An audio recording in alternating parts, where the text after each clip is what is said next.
Well, Razorback fans, Bobby Petrino's offense is a very effective offense, but one of the things and one of the reasons why is because the wide receivers are so good. What makes them so good?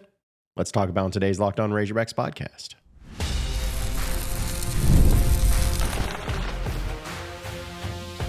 You are Locked On Razorbacks, your daily podcast on the Arkansas Razorbacks, part of the Locked On Podcast Network, your team every day. Welcome into the Locked On Razorbacks podcast. I am your host, John Nabors. I am also the host of Inside Arkansas Live, that you can catch every weekday afternoon starting at noon on Inside Arkansas and InsideArkansas.com. Hope everybody's having a wonderful Tuesday, as we're going to talk a little bit about the wide receivers, one in particular, and how I feel like it's maybe unfair to be putting the amount of pressure on one Antonio Jordan. We'll get into that, as well as a little list that ESPN came out with their Power 4 teams versus non-Power 4 teams on the schedule, and which ones are the scariest. Yeah, Arkansas's in that list, not once, but twice. But we'll talk about that here in just a little bit. But yesterday, as we continue on fall camp, we had a chance to hear from Ronnie Fouch, who is the wide receiver coach for Arkansas. And I want to be honest, this group of wide receivers might be one of the more fascinating groups on the football team themselves, because you had what you would consider and what I would consider a pretty solid group last year. You had Andrew Armstrong, who led the team and led the SEC in receptions and receiving yards, only had one touchdown, which is still the craziest thing. But you had all those types of players that were, making strides last year, and some of them went on, transferred out, whatever it is. But you have a completely new group of players that some people are pretty excited about, and other ones that are pretty uncertain and unknown about. I think without question, a guy like Omega Blake is the one that you could make the argument was the biggest transfer get for the Razorbacks out of the portal this year. Ishmael Cece is not going to be playing this season. It looks like he's going to be out for the year with a significant injury, which you hate to see. But either way, I'm not concerned. I'm interested, but I'm not concerned. Wide receiver position has always been really good anytime Bobby Petrino has been the head coach. And I know people look back upon, since we're using the Arkansas example, when he was the head coach of Arkansas, you look back upon the times when he had that wide receiver core pretty much for his entire coaching tenure at Arkansas, because he was only here for 4 years. Greg Childs, Jarius Wright, Joe Adams, and then mixing in Kobe Hamilton, as well as some other pieces there as well. They were really great. I mean, they were highly regarded coming out of high school, no doubt, but they succeeded at the highest level and the highest capacity that you possibly could when it comes to the college football system. Well, Ronnie Fouch yesterday went into a little bit more detail of what makes Bobby Petrino's wide receivers and his offense and his approach to wide receivers so good. Take a listen. Yeah, it's just it goes with Petrino's offense. His offense is so detailed, so complex that the yardages are so important. We take one step too short, I'm going to hear about it. So just making sure in Indy we're constantly perfecting our craft, and that gets us more separation in the route concepts. If we're cutting our route short or, bending the corner on something, we're not going to be as far open. You know what I mean? So we want separation. We want run after catch this year. That's the main thing we're focusing on as well in our room, is run after catch. So every day in practice, I expect them to sprint 30 yards downfield and get used to making somebody miss and get used to making a big touchdown. So that's the other thing we're trying to focus on as well, more yards after catch this year. Okay, so what Ronnie Fouch just said right there is not anything that's blowing the minds of all of you football fans out there. It's not something that I think people are going to look at and be like, ooh, man, that's so different. That's so unique. He talks about yards after catch and everything, but about the yardage and how the routes are ran. I've discussed this before on this podcast, but I feel like because of what was said by Ronnie Fouch, it's necessary to revisit.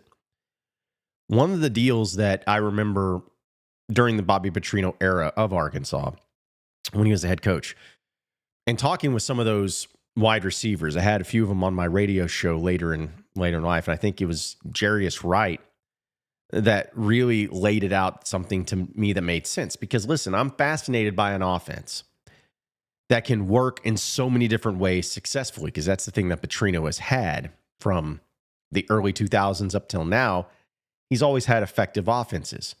And so many times we just chalk it up to having great quarterbacks, which he definitely has. but they're different quarterbacks.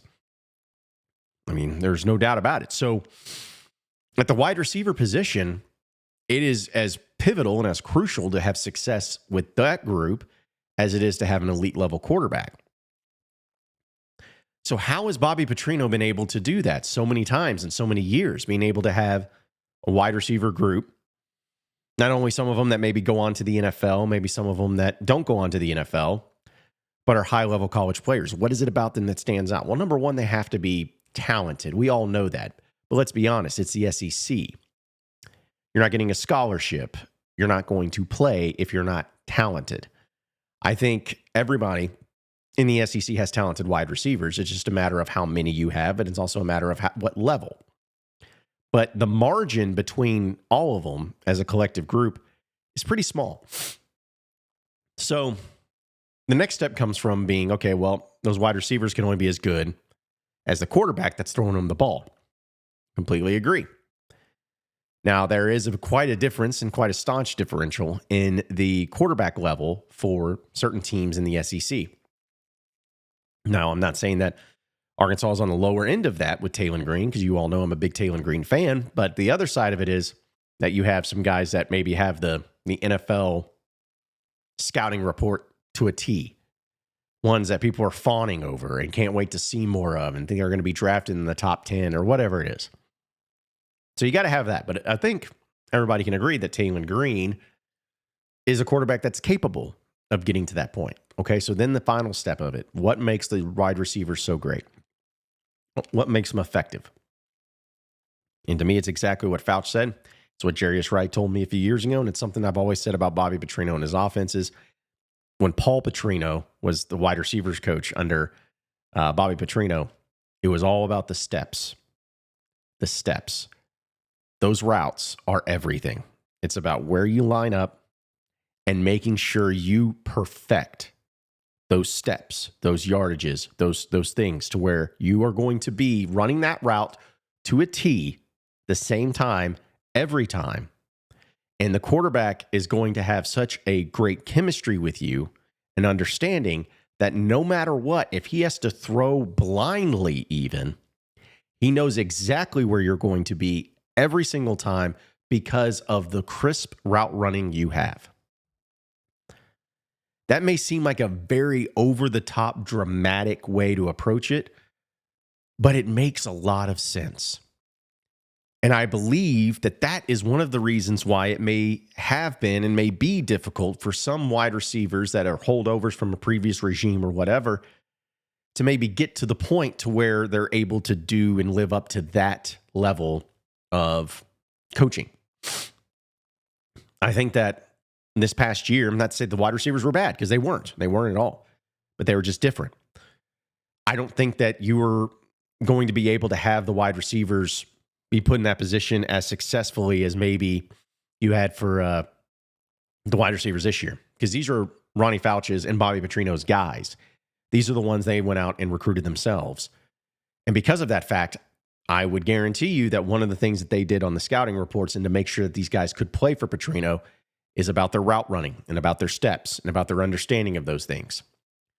Because Taylon Green, let's be honest, the one thing that he's definitely got to work on is his decision-making and his accuracy. Well, what better way to help a quarterback out with his accuracy than to know exactly where you're going to be every single time? Petrino can call the plays. You can run the routes. You can do all these different things. But it's a matter of the consistency behind it and the absolute little details that is going to separate you, literally and figuratively, from the secondary.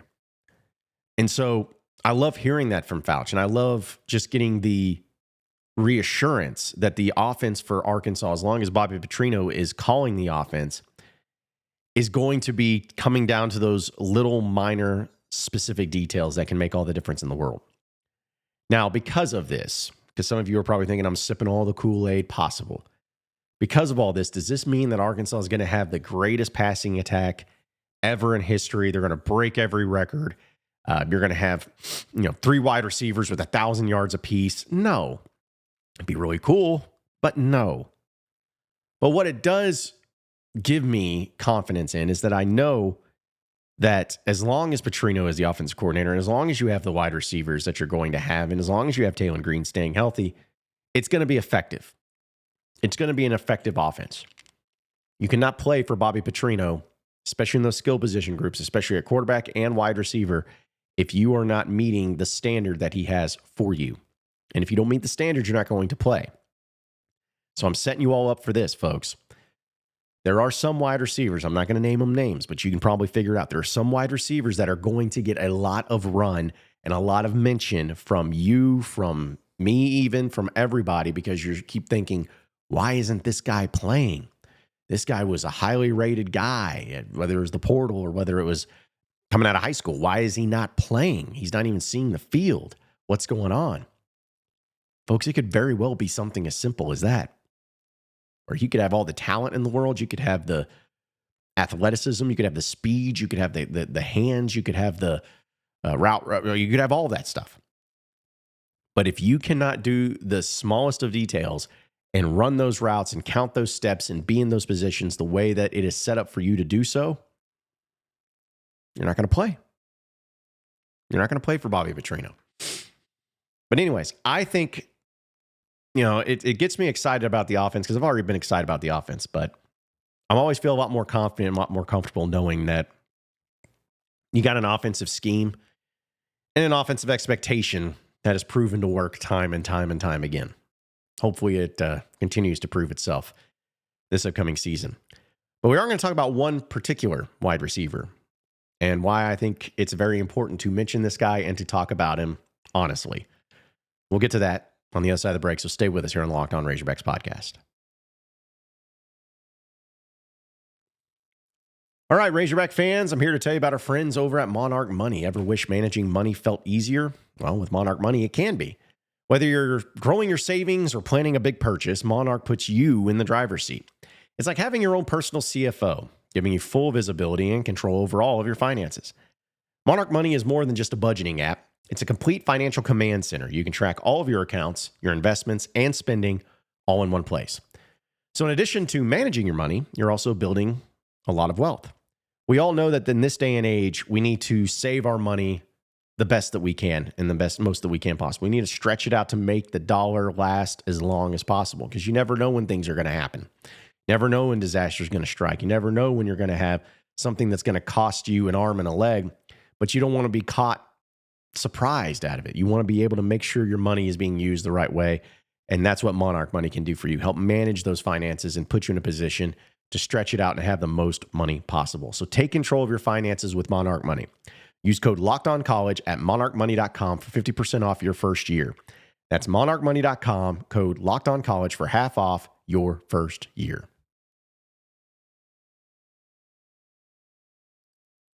All right, so moving on into the next segment of the Locked On Razorbacks podcast. We're talking wide receivers today because we got a chance to hear from Ronnie Fouch, the wide receiver coach, yesterday.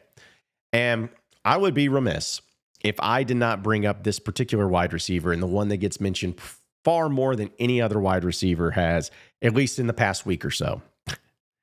And that is Antonio Jordan.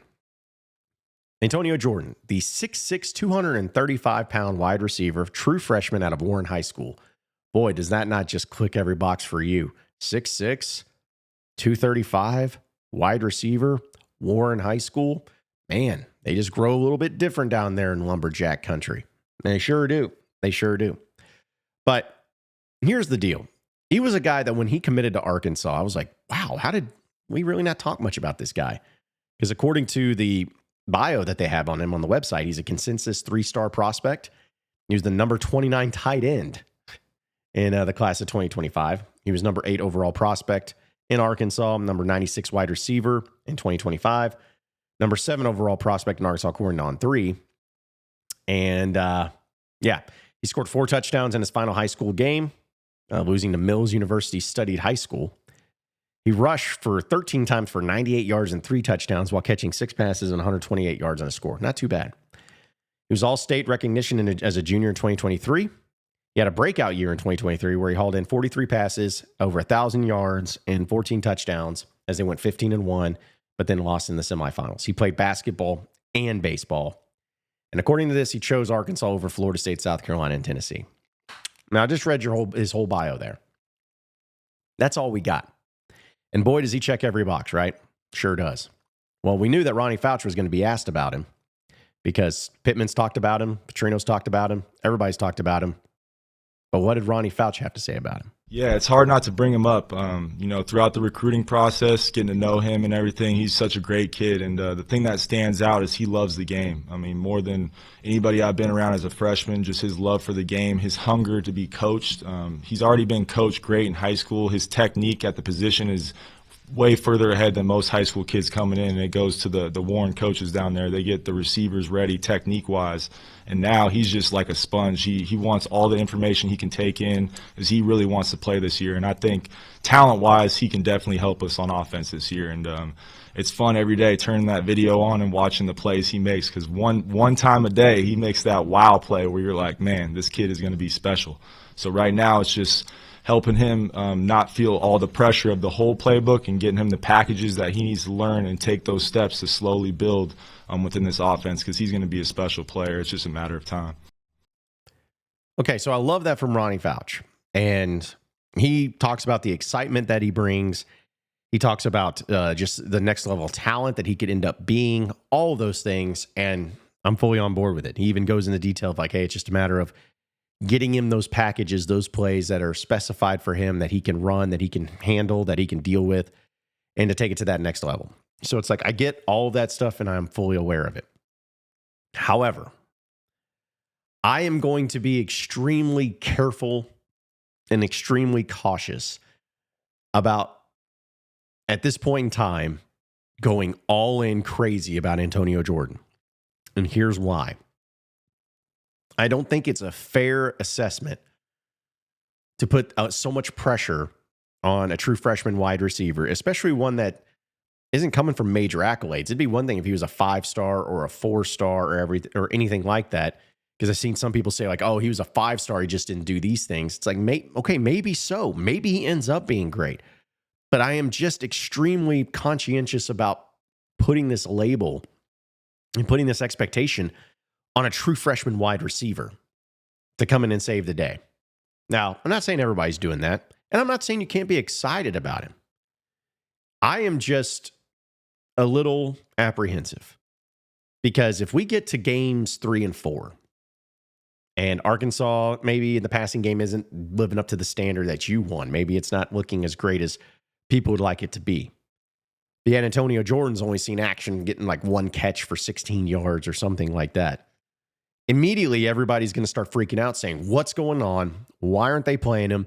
It must be he's a cancer in the locker room, or he must be having these major issues academically, or maybe he just doesn't know the playbook, or maybe the coaches are stupid. Maybe there's some politics going on, and maybe because they paid all this NIL to these transfers that they have to play those guys and not play. There's just going to be nonsense that happen if everyone keeps hyping him up, that this guy does not perform right off the bat as a wide receiver. And I think it's unfair. Now, I hope he does. I hope that as he hits the ground running and he ends up being the greatest freshman wide receiver Arkansas has ever had, I hope that happens, but I don't want to expect it. I don't want to go into the season looking at that guy with my arms crossed, being like, all right, Antonio Jordan, you better show up. You better show me something, or else I'm going to start thinking things. I'm going to start thinking some weird stuff, thinking you got some stuff going on. I don't want to do that. So, again, everybody, you can get excited about him. You can be intrigued by him. Obviously, there's a great playmaking ability there. I just don't want to overhype it and overextend it, because it's happened before to where we just get so disappointed with the result. He doesn't deserve that. Fans, you don't need to go that route. Just get to winning first. And then if he's a part of it, great. And if he's not, that's okay too. Winning is the most important thing right now. Let's just focus on that. Okay, we're going to talk about the Power 5 versus Power 4 games this season, and ESPN feels like Arkansas's got 2 of them. Jeez. We'll get to that, so stay with us here on the Locked On Razorbacks podcast.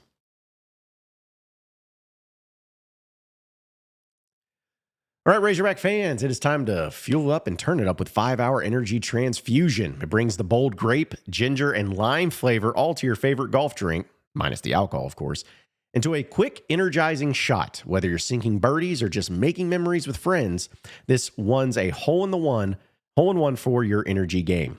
Let's be honest, some days on the course or even off the course, you need that extra boost to stay sharp and to stay energized. We've all been through that, right? Especially when we're sitting there at work and we're like, man, we could really go out on the golf course. And then if you find a way to get to the golf course, you're like, I am exhausted because of this work day so far. I'm not going to play my A game. Well, have 5-Hour Energy help you out because it's going to give you the boost that you need. And I'll tell you this, if you go to 5hourenergy.com, that is the number 5hourenergy.com, you can use my promo code LOCKEDONGOLF, all one word, LOCKEDONGOLF, to receive 20% off your order. This offer is only valid until September 30th on one order and cannot be used with any other promotions. The code is not good on subscription orders either, but whether you're meeting up with friends or trying to turn 18 holes into 36 holes, get the energizing boost you need to power through. Order transfusion-flavored 5-Hour Energy shots today.